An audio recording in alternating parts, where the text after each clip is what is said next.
नमस्ते dear students. आज हम सीखने वाले हैं फ्रैक्शन। और अगर आपको मेरी वीडियो पसंद आए तो लाइक, शेयर और सब्सक्राइब ज़रूर करना। स्टार्ट करते हैं लाइक फ्रैक्शन से। तो लाइक फ्रैक्शन क्या है और अनलाइक फ्रैक्शन क्या है।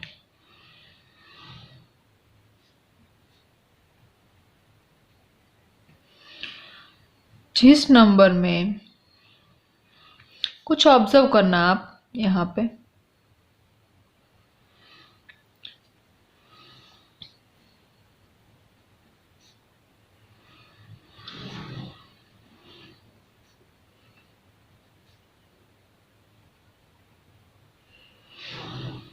क्या ऑब्जर्व किया कि इन सभी में डिनोमिनेटर सेम है। जिसमें डिनोमिनेटर सेम है वो लाइक फ्रैक्शन, और जिसमें डिनोमिनेटर डिफरेंट डिफरेंट है सभी में वो अनलाइक फ्रैक्शन है ना। और इसका यूज भी हम कंपैरिजन करने में करेंगे। तो कंपैरिजन सीखते हैं।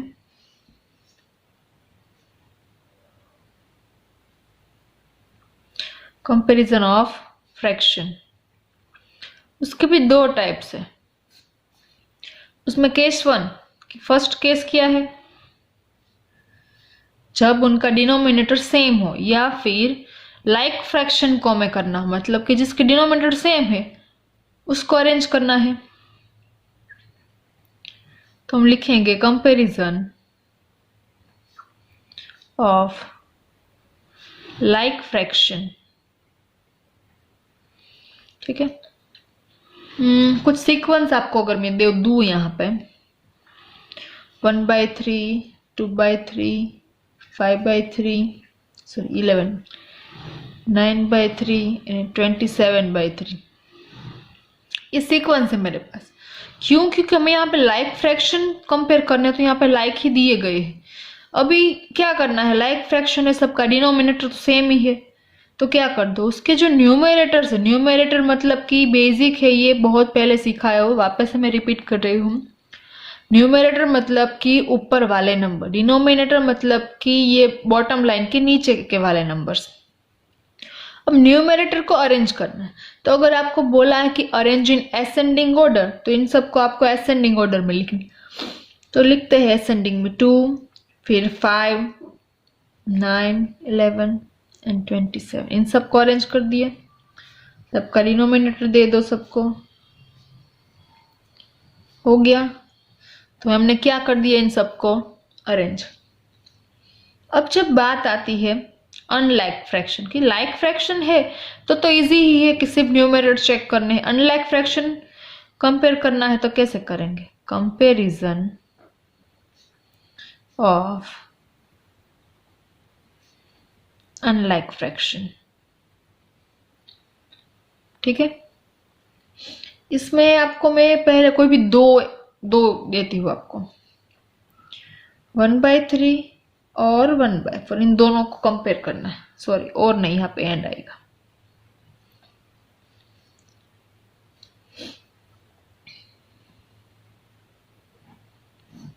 एक बॉक्स है सेम साइज का, देखो यहाँ पे मैं रफली कर रही हूँ, लेकिन समझो कि दोनों सेम साइज के। अब 3 बॉक्स है और इसमें 4 बनाने हैं। इसका डिनोमिनेटर 4 है तो 4, इसका 3 है तो 3। 3 में से कोई एक कलर्ड है,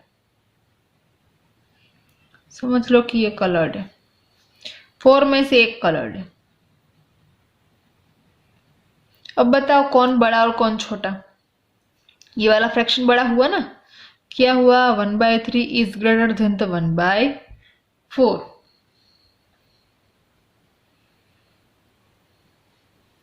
क्योंकि यहाँ पे न्यूमरेटर सेम था, हमें सिर्फ डिनोमिनेटर को चेक करना था। ये तो मैंने इस मेथड से बताया। दूसरी जो मेथड है वो क्या है, दोनों का न्यूमरेटर सेम है तो डिनोमिनेटर को देखो, डिनोमिनेटर कौन सा बड़ा है, ये वाला। अब क्या करना है, 1/, करना है। 1/, करेंगे तो ये साइन जो है वो चेंज हो जाएगी। समझ में आया? ये बेसिक मेथड थी। ये टेक्निकली हमने ये किया है कि जिसका डिनोमिनेटर बड़ा है उसका फ्रैक्शन 1/, में चला जाएगा तो वो छोटा हो जाएगा। अब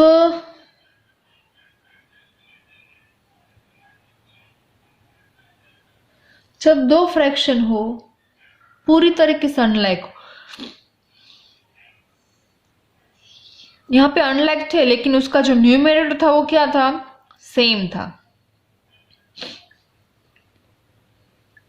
जो तीसरा केस है, केस पूरा कंप्लीटली लिखूंगी ले नहीं, लेकिन यहाँ पे आपको एग्जांपल के तौर पे दिखा देती हूँ। दो फ्रैक्शन लिए 2/3 एंड 5/4, दोनों को मुझे कंपेयर करना है, ठीक है।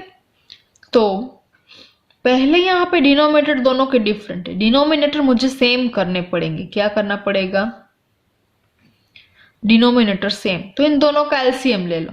एलसीएम अगर नहीं आता है तो ये वाली मेथड, 2 से ये नहीं होगा, 2 2 जा 2 1 जा, अब 3 की बारी, 3 1 जा हो गया 1 1, 3 2 जा 6, 6 2 जा 12, तो एलसीएम हुआ 12। फिर यहाँ पे आपको लिखना है LCM of 3 and 4 is 12, LCM of 3 and 4 is 12। Okay, अब स्टेप्स शुरू करना। डिनोमिनेटर मुझे 12 बनाना पड़ेगा क्योंकि मैंने एलसीएम लेना है, डिनोमिनेटर सेम करने के लिए प्रोसेस की थी। तो यहाँ पे 12 करने के लिए 3 को मैं किससे मल्टीप्लाई करूं, 4 से, तो न्यूमरेटर को भी मुझे 4 से मल्टीप्लाई करना पड़ेगा।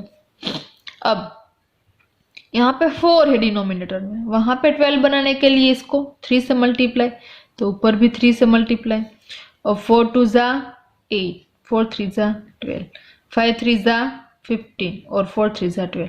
अब तो डिनोमिनेटर सेम हो गया, अब तो इजी है, तो सिर्फ न्यूमरेटर देखना है, न्यूमरेटर जिसका बड़ा वो फ्रैक्शन बड़ा। समझ में आ गया सबको?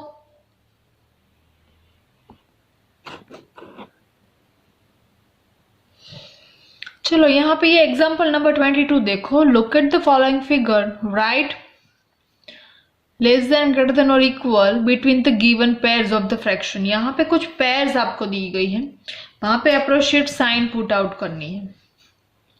अब ऑब्जर्व करो, एक स्ट्रिप लिया है, सभी स्ट्रिप सेम साइज की है, कोई ना ही यहाँ से बड़ा है कोई ना ही यहाँ से छोटा, सभी स्ट्रिप को अलग अलग कट्स दिए, एक स्ट्रिप के 2 कट किए, एक पूरी स्ट्रिप है फिर उसके 2 कट किए, फिर उसी साइज के स्ट्रिप के 1 2 एंड 3 कट किए, फिर उसी साइज के स्ट्रिप के 1 2 3 4 कट किए, वही स्ट्रिप के 5 कट्स किए और वही स्ट्रिप के 6 कट किए।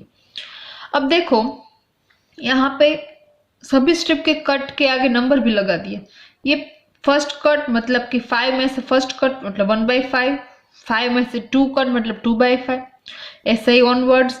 अब 6 स्ट्रिप वाला है तो उसमें ये तीसरा कट है, 1 2 और 3, तो 3/6। अब इन सबको कंपेयर करना है, तो लेट्स कंपेयर 1/6 और 1/3। तो 1/6 कहाँ पे है, यहाँ पे, और 1/3 यहाँ पे, तो दोनों में से बड़ा कौन हुआ, ये वाला या ये वाला। तो clearly we can say that 0 से ये काफी सारा दूर है और ये नजदीक है, तो 1/3 बड़ा हुआ। पुट साइन 3/4 और 2/6, 3/4 कहाँ पे है, 4 वाले में, एंड 2/6, 2/6 कहाँ पे है, यहाँ पे, तो ये हुआ 2/6 और ये हुआ 3/4, क्लियरली 3/4 बड़ा हो गया। अब सी है 2/3 एंड 2/4, 2/3 कहाँ पे है, यहाँ पे, एंड 2/4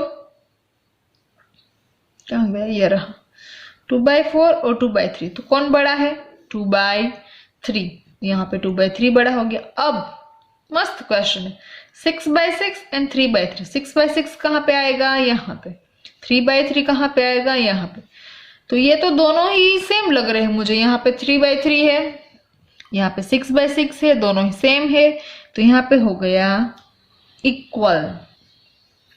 अब 5/6 यहाँ पे और 5/5 यहाँ पे, ये 5/5 है, ये 5/6 है। अब बताओ, दोनों ही नजदीक ही है, ये यहाँ तक कलर होगा और ये पूरा, तो कौन बड़ा हुआ, 5/5। ओके, समझ में आ गया। अब दूसरा क्वेश्चन, इन सबको नंबर लाइन पर रिप्रेजेंट करना है।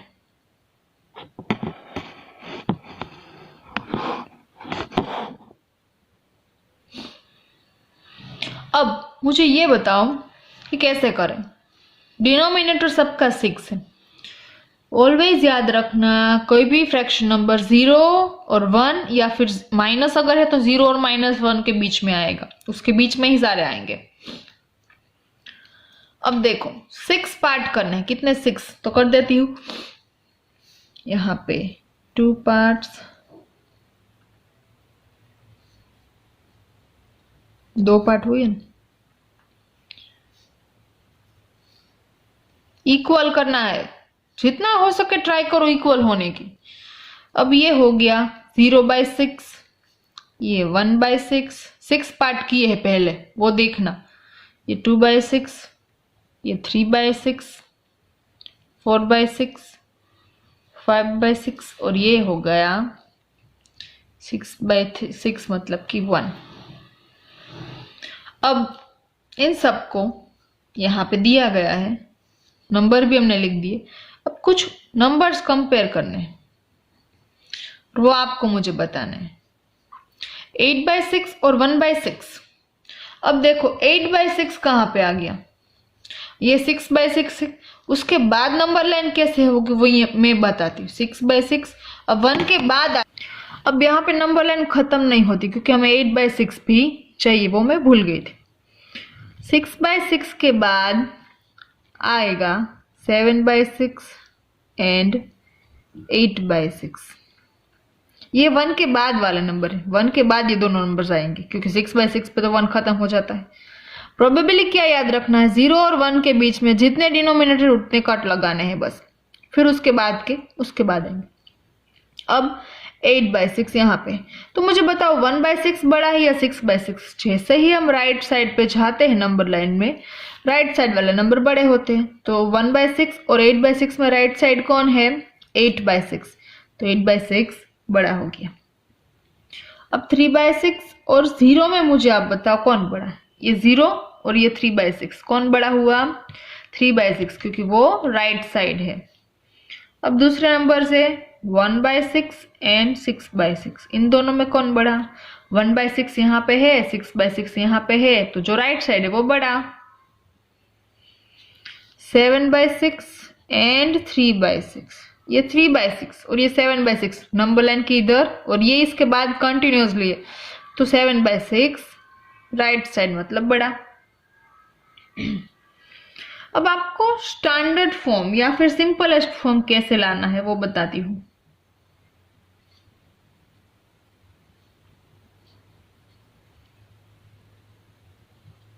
Simplest form of a fraction, ये आपके पास एक फ्रैक्शन है। अब इस फ्रैक्शन का मुझे सिंपलेस्ट फॉर्म चाहिए, तो क्या करना है कि इन दोनों को वहां तक स्मॉलेस्ट करो, दोनों में कॉमन क्या है? 5, 5 1 जा 5, 5 6 जा 30, ठीक है। अब 5 5 विल बी कैंसल आउट, क्या हुआ? 1/6। अब इन दोनों में से कुछ भी कॉमन निकल के ये कम हो सकता है, जब तक कम हो सकता है तब तक कम करो। दूसरा एग्जांपल है 10/16। अभी इन दोनों में क्या सोचना है कि ऐसा कौन सा नंबर है जो इन दोनों में कॉमन है। मैंने यह मल्टीप्लिकेशन फॉर्म में लिखा है, डिवीजन फॉर्म में भी लिख सकती हूँ। इन दोनों में कॉमन क्या है? 6, तो दोनों नंबर को 6 से डिवाइड कर दो। 10 में से 6 जाए तो, सॉरी हाँ मिस्टेक हो गई, दोनों में कॉमन है 5।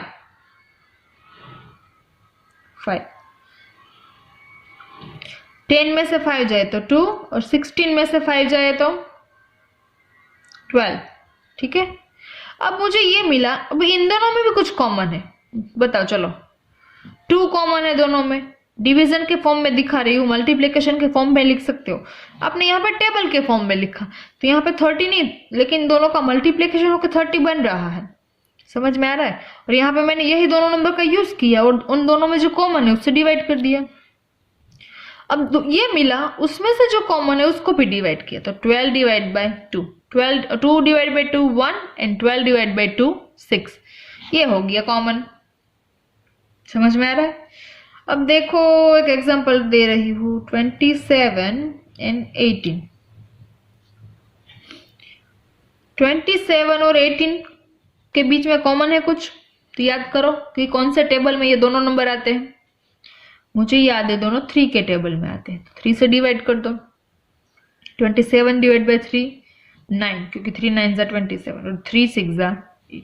अब इन दोनों में भी कुछ कॉमन है, तो 9 और 6 को कॉमन क्या है दोनों के बीच में? 3, और वापस से डिवाइड कर दो।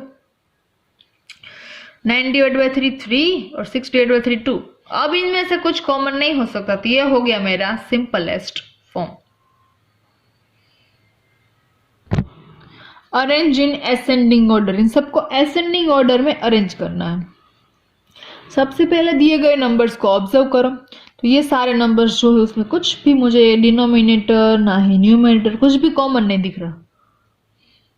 तो क्या करना है, जो डिनोमिनेटर उन सबका एलसीएम 2 से शुरू करेंगे। 2 1 जा 2, 3 का कुछ नहीं होगा। 2 2 जा 4 और 2 3 जा 6। वापस से 2 क्योंकि 2 है, 3 का कुछ नहीं होगा। 2 1 जा 2 और 3। अब 2 वाले सभी यहाँ पे नंबर्स नहीं है, तो 3 से होगा। 1 का 1, 3 1 जा 3, 1 का 1, 3 1 जा 3। अब हो गया फिनिश। अब इन सब का मल्टीप्लीकेशन 2 2 जा 4, 4 3 जा 12, तो इसका एलसीएम हुआ 12। अब लिखो LCM of 2, 3, 4 and 6 is 12। अब LCM 12 है, तो सभी को डिनोमिनेटर में 12 बनाना है। तो इसमें डिनोमिनेटर 12 बनाने के लिए 2 से किसको मल्टीप्लाई करना पड़ेगा? 6 से, तो न्यूमरेटर भी 6 से। 3 को 4 से, तो उसके न्यूमरेटर को भी 4 से। यहाँ पे 4 है, उसको 3 से मल्टीप्लाई करो तो 12 आता है, तो ऊपर भी 3 से करना पड़ेगा। डिनोमिनेटर सेम बनाना है, मतलब कि डिनोमिनेटर को अरेंज करना है, तो यहाँ पे 12 हो गया, तो ये भी 2। अब लिख दो जो नंबर आता है मल्टीप्लीकेशन। 6 1 जा 6, 6 2 जा 12, 1 4 जा 4, 3 4 जा 12, 3 3 जा 9, 12, 5 2 जा 10 और 12। ये सब हो गए। अब सभी के न्यूमरेटर्स को असेंडिंग ऑर्डर में लिख दो। 4 6 9 10, क्योंकि हमें असेंडिंग ऑर्डर में अरेंज करना है, मतलब असेंडिंग में लिखना है। पुट द साइन, और ये सब हो गए असेंडिंग ऑर्डर में अरेंज। डिसेंडिंग में करना होता तो इसका उल्टा हो जाता। यहां तक सभी स्टेप सेम है। डिसेंडिंग में फिर यहां से आपको डिसेंडिंग न्यूमरेटर को डिसेंडिंग में अरेंज करके लिखना है। तो क्वेश्चन 5 जो आपका है टेक्स्ट बुक में 4 है, ये क्वेश्चन नंबर 4 है। एक्सरसाइज 7.2 का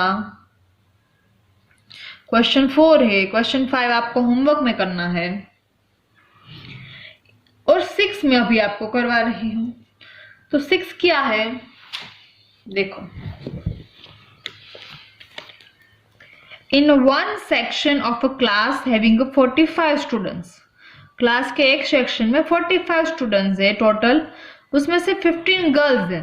इन a scholar section of the same class having 30 student, और उसी क्लास के स्कॉलर सेक्शन में 30 स्टूडेंट्स और उसमें 12 गर्ल्स है। तो which section is the fraction of girls greater, तो कौन से क्लास की गर्ल्स का फ्रैक्शन बड़ा हुआ। देखो क्वेश्चन नंबर 6 रफली लिख रही हूं यहां पे। एक सेक्शन में टोटल नंबर ऑफ गर्ल्स कितनी है 45, sorry total number of students 45 और उसमें गर्ल्स है 15 वन सेक्शन में। और दूसरा सेक्शन है उसमें टोटल नंबर ऑफ स्टूडेंट 30 है, उसमें से 12 गर्ल्स। 15 गर्ल्स किस में से 45 वाले क्लास में, 30 स्टूडेंट्स वाला क्लास है उसमें से 12 गर्ल्स है, उसको मैंने फ्रैक्शन में लिख दिया। क्यों ऐसा फ्रैक्शन में क्यों लिखा, क्योंकि हमें फाइंड करना है कि कौन से क्लास में गर्ल्स ज्यादा है। तो गर्ल्स को कंपेयर करना है, जिसको कंपेयर करना है वो न्यूमरेटर में और टोटल नंबर उसका जो है वो डिनोमिनेटर में। वापस से दोहराया है मैंने और ये समझ लेना अच्छे से। अब इन दोनों को कंपेयर करना है तो मुझे पहले क्या फाइंड आउट करना पड़ेगा, दोनों के डिनोमिनेटर का एलसीएम। ये रफ में करना है एलसीएम आपको 2 से। चलो 5 से करती हूँ, इजी हो जाएगा मेरे लिए शॉर्ट में।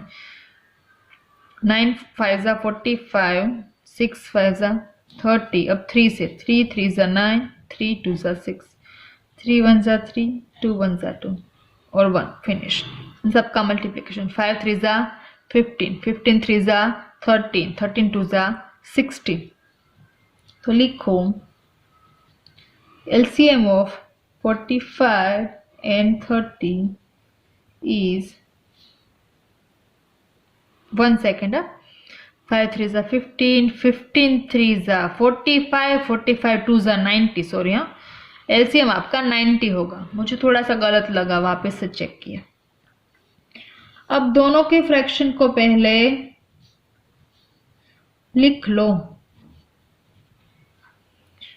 45 में क्या करो ताकि 90 मिले, तो 2 से मल्टीप्लाई, तो उसके न्यूमरेटर को भी 2 से मल्टीप्लाई। 30 को 90 बनाने के 3 से मल्टीप्लाई, तो न्यूमरेटर को भी 3 से मल्टीप्लाई। 15 2 जा 30, 30 बाय 90, 12 3 जा 36, 13 3 जा 90। अब कौन बड़ा हुआ, 30 या 36? 36, तो 36 वाला फ्रैक्शन बड़ा। मतलब कि जिस क्लास में 12 गर्ल्स है 30 में से, वो क्लास की गर्ल्स की स्ट्रेंथ ज्यादा है। तो आपको क्या लिखना है, इन अ स्कॉलर क्लास, क्योंकि स्कॉलर क्लास का ये है टेक्स्ट बुक में, in a scholar class fraction of girls is greater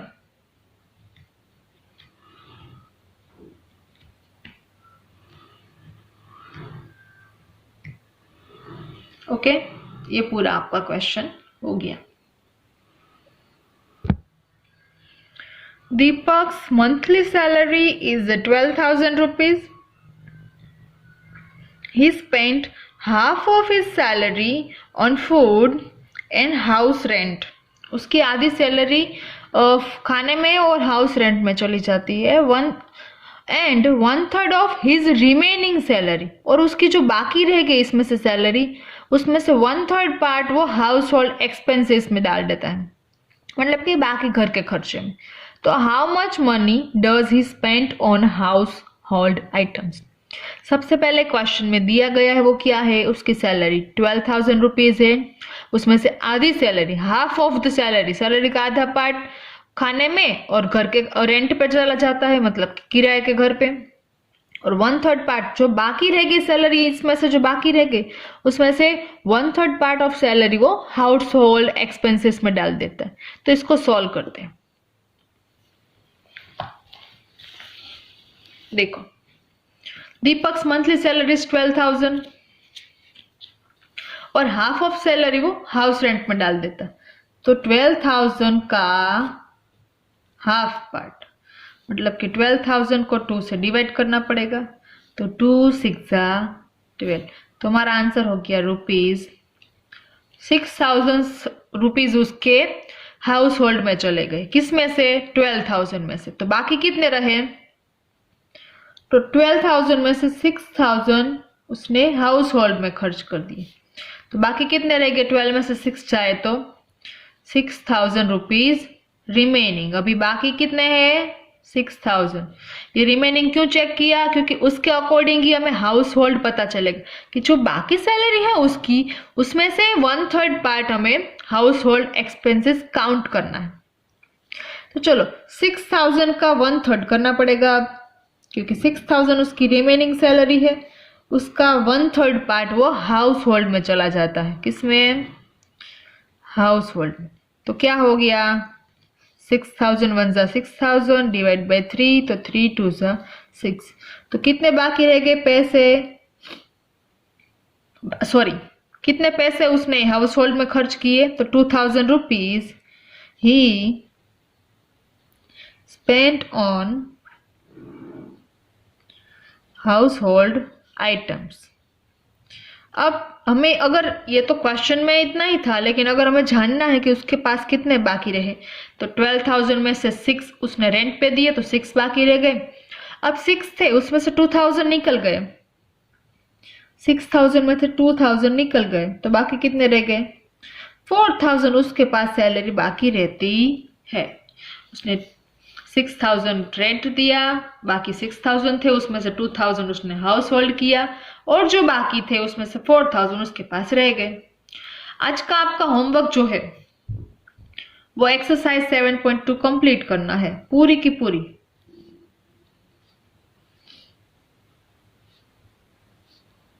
बाकी मेरा नेक्स्ट लेक्चर डायरेक्टली मंडे आएगा। एक्सरसाइज कंप्लीट करनी और कुछ एग्जांपल्स मैं दूंगी, वो भी आपको सॉल्व करने हैं फॉर द बेटर प्रैक्टिस। जितनी ज्यादा प्रैक्टिस होगी उतना ज्यादा मैथ्स अच्छे से आएगा, ठीक है? तो ये आप सॉल्व कर देना। अगर आपको मेरी वीडियो पसंद आ रही है तो मेरी वीडियो को लाइक करो, शेयर करो और सब्सक्राइब करो। Thank you.